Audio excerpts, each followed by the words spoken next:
You get to have the show all to yourself now. No, actually, we added people. Oh, who did you add? I didn't add them. Alfredo didn't talk to you? Eduardo, myself, and Cedric.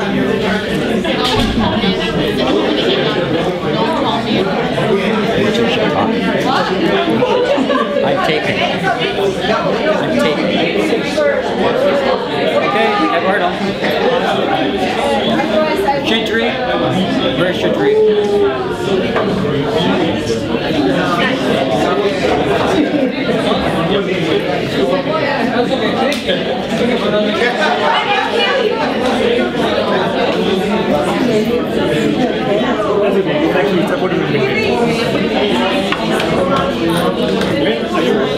Starting the session? You're moderating. Okay, can we settle down, please? Nobody wants to use Eduardo, right? Yeah. Eduardo. So, Eduardo. Eduardo, we can start. So, welcome to the last session of NASIG 2019. We have a bit of a change in the panelists because Marilyn was there as initial panelist. She's still there. And welcome to NASIG's last session, Marilyn. Earlier we had a problem that one of the speakers were dropping out, and there were only two of us. And I was sure that there's no problem at all because she's there and she's well equipped to handle any question. But then we then inducted Mr. Glenn McKnight into the panel, and also Shruti. This session is going to be, because it's in the conclusion of the two-day program, about the journeys, not only the panelists, but also of all of you in the domain of internet governance. So the session title is Next Steps in the Internet Journey. It's a moment, it's a time to reflect on what we've been through and what the future is going to look like. Sure. So I will start with asking Marilyn about her journey and what she thinks are the important steps for all of us in our own future journeys. Over to you. No, come here. You can ask Blake. What do you think?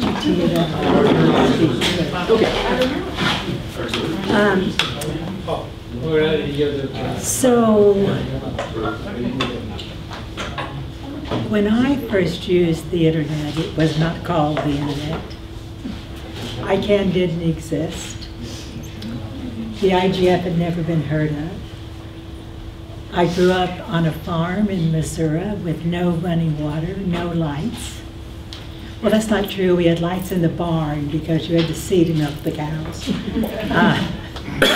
I was 13 before we had running water in the house. We didn't have a telephone until I was 18. And yet, ICT, and today we say the internet, but we really mean all of the technologies that underlie communications, connectivity, and the applications. And so my journey was perhaps enhanced by my extremely astute choice of professions.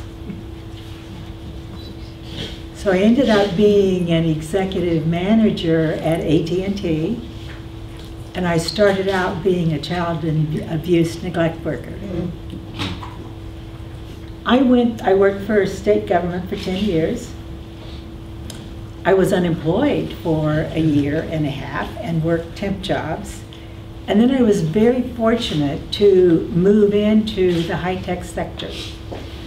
There's a little magnet on my refrigerator that says, "Leap and the net will appear." When I left, it didn't mean internet at the time. So the reason I tell you that story is that we are in a place where we need to be thinking about being willing to leap and finding other people who share our values, and other people who share the concerns we have about connectivity and access. Here's a question for all of you. How many 100 million people in the world are totally illiterate? Totally illiterate. Illiterate. Million and a half. I don't want you to look it up. 5%? But I do want you to look at the little icons on your phone and say, oh, right, for somebody totally illiterate, let's see now. Yeah, why don't how am I going to get my allocation of fertilizer delivered when I need to go online and sign up? Is there an icon for delivery of fertilizer for women farmers?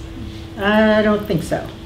So when we're thinking about where we need to go in our journey, we have to think about inclusion, inclusion, inclusion, inclusion, and not from our perspective. We heard earlier about the fact that if you're going to offer a service, it needs to be offered in a way that the user can use it. I have a little presentation. We'll end up putting it online. I'm not going to go through it, but here's my prediction.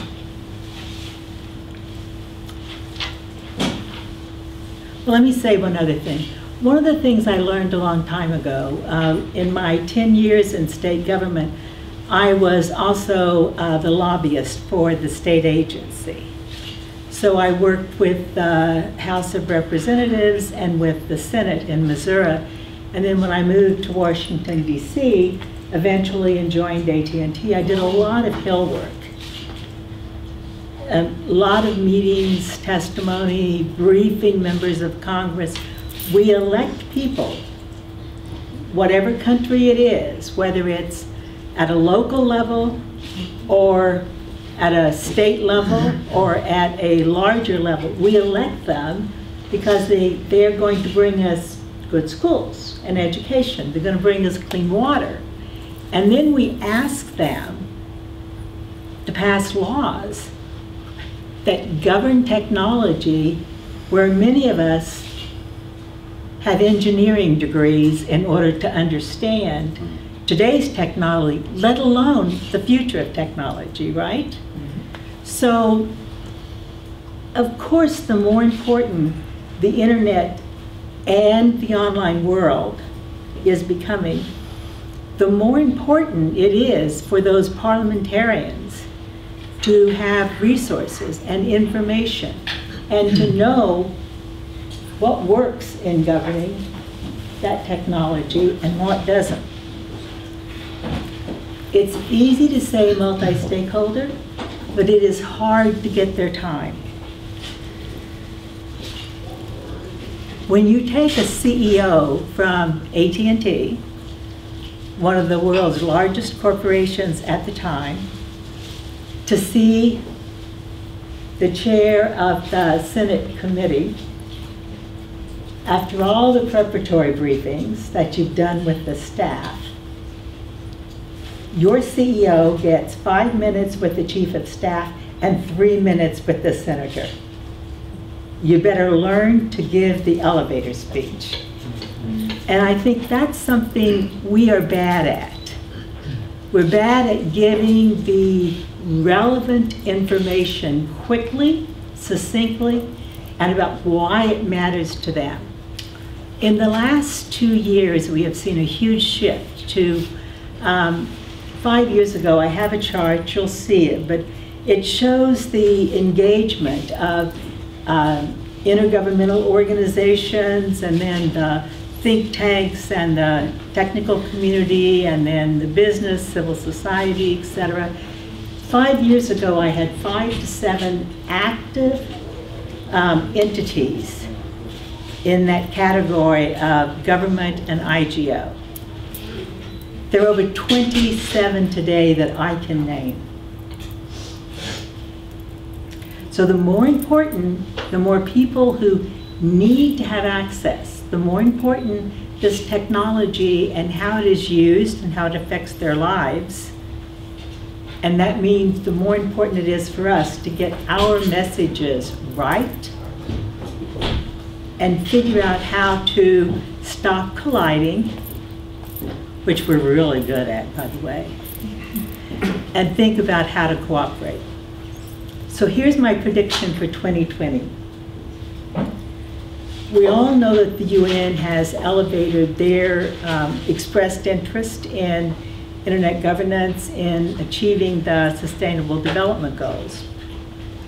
The methods they have simply don't work because, remember, we elected them or appointed them for some other purpose, which is to compete with each other over the conflictual areas.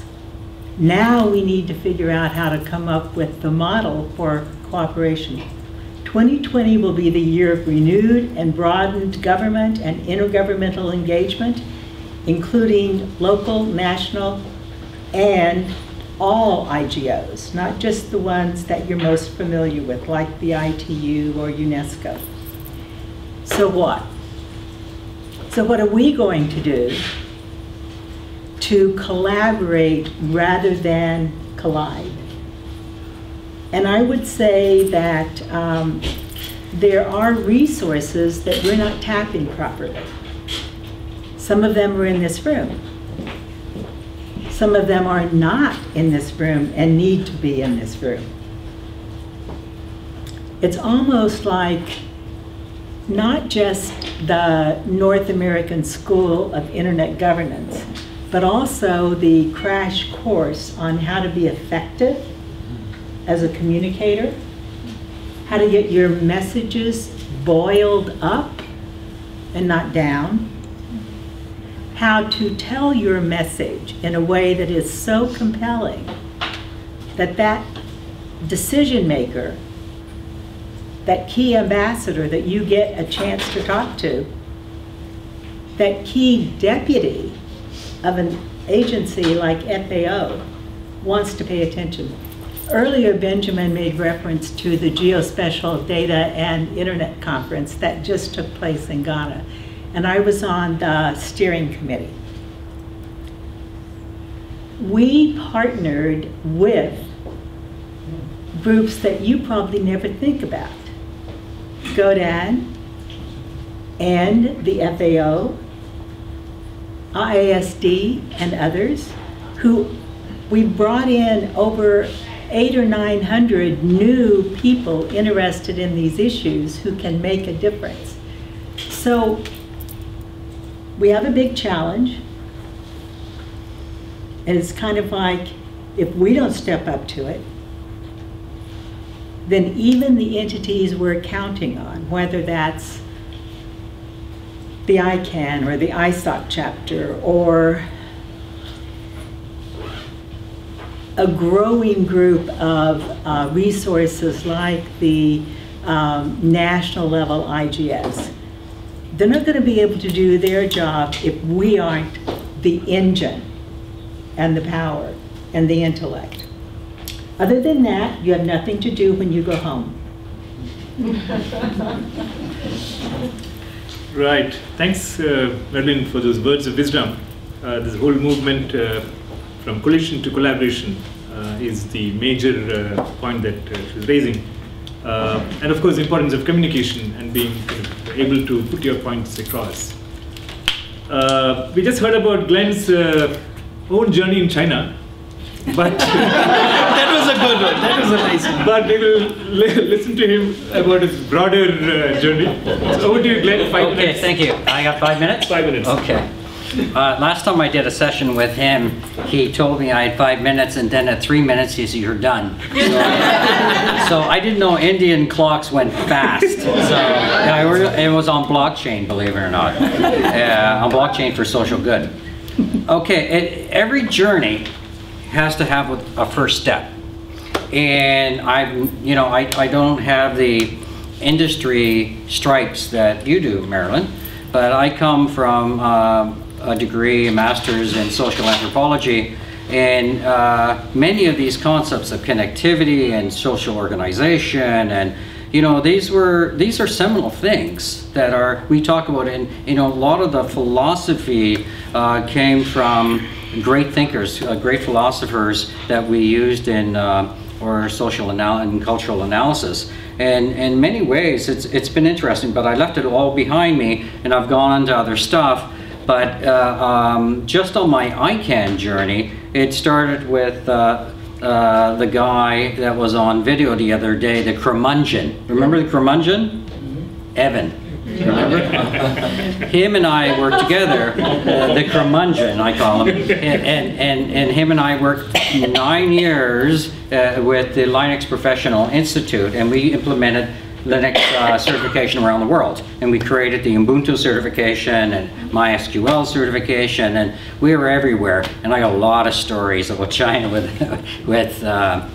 people doing exam labs in China. That was an interesting. When everybody's in the room and I'm filming it, I'm not there, and they're writing the answers on the board, and everybody has the same spelling errors. It was quite something. Yeah, long story. But you know, it started with becoming an ALS, and Joan and I have a Canadian not-for-profit, and we registered as an ALS, and we started being active in Narello. And the first Atlas one we went to was in Mexico, and in Mexico, and it was an eye-opener because I met a lot of the people actually speaking like an anthropologist. You know, I go, hey, I thought I left this behind me, but here they are again. And there were people involved with very interesting, and it's where my heart is, not making of the money part, about the end user rights. You know, how are people being involved? How can we protect the internet for everyone, and that access is free and accessible, and you know, all the good stuff, and Mother Pie, Applehood, and all that stuff. But so ALS went from there, and from my journey with Narello, I've done some leadership roles. One of them was on NOMCOM and secretary and chair, and I'm returning to NOMCOM again as of this year. And it's been interesting because I really did volunteer, and this is the key thing in my journey, is volunteering. Volunteering, assessing, and helping with the next gen. You know, who would be the next gen? So when I was saying earlier, you don't know who's going to look at your application, you know, wherever it is. When the IGF the ambassador program for ISOC, you know, I was one of the ones that assessed the fellows as well. And I know these people because it makes a big difference when you're looking at a piece of paper and you say, oh yeah, I know that guy. That guy, you know, he's done really great stuff. He's very personable.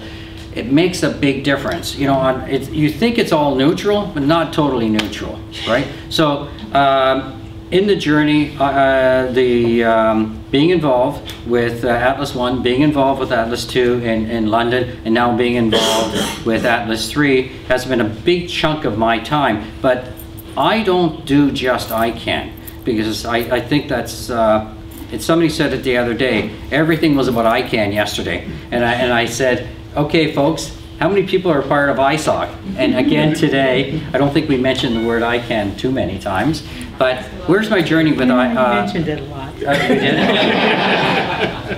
did? You know, my wife reminds me too. Yeah, so my ISOC journey. There was no Canadian chapter. There was a Quebec chapter, but it was fairly not that active, and no other Canadian chapter. So we fought to become a Canadian chapter. So myself, and again, the curmudgeon, and he was? Okay. So the curmudgeon and I started ISOC Canada. And so, okay, instead of just joining, because there was nothing to join, well, I was a member of ISOC for 10 years with ISOC New York. But we started ISOC Canada. And then somehow, I don't know, somebody said, why don't you run for the board? Right? So I've been a board member with ISOC for 3 years. Right? So a lot of responsibility, but that's an incredible, like every time you do something with responsibility, you learn something. And so, you know, I was the chair of NOMCOM, and so my stuff with ICANN is one journey. Okay, I build a step, I learned more, step with ISOC, and then I said, oh, you know what, this internet governance stuff, it's kind of interesting. So I said to Alfredo, why don't we do a school? There's no North American school. When I said to Alfredo, I don't know, anybody here that was in Puerto Rico last time? Okay, the weather was better, right? Yeah, it was good. It was best. All I know, we went to a party and somebody sitting here over there drank lots of rum. Remember that, Joan? He was dancing, right? You ever see him dance? Hey, come on, Glenn. Oh, he wants me to be still. Okay, so. Time's up. Oh, no. I just started. So we did our first North American School of Internet Governance. Yeah, well, this is our second one. We're learning, right? And you know what? We're mature enough to get feedback. We're mature enough to say what we're doing right and what we're doing wrong. But we also do there's a group of us, Amrita, from the AP Rallo, Nareen from Armenia, right? Myself, we oversee the Internet Governance Hub. And Dev, right here, Dev and I are responsible for the Internet Governance blog and the ICANN, at-large ICANN blog. Okay, give me shit. Okay, yeah, and I'm really sorry. That absolutely. How could I ignore you? That was a technical term he used. Yes, thank you, Mary. Okay, you know what? I just say last thing. The other journey and part of that is if I'm interested in connectivity, what are people doing on the ground to connect? So the last thing we've been involved with, I'm the chair for the IEEE site. That's a special interest group for technology, and we have funds from the IEEE Foundation to implement on the ground installations of community networking. And that's all I'm going to say. Okay. Thanks, Glenn. I think one of the things that comes across to me is that unless you put yourself in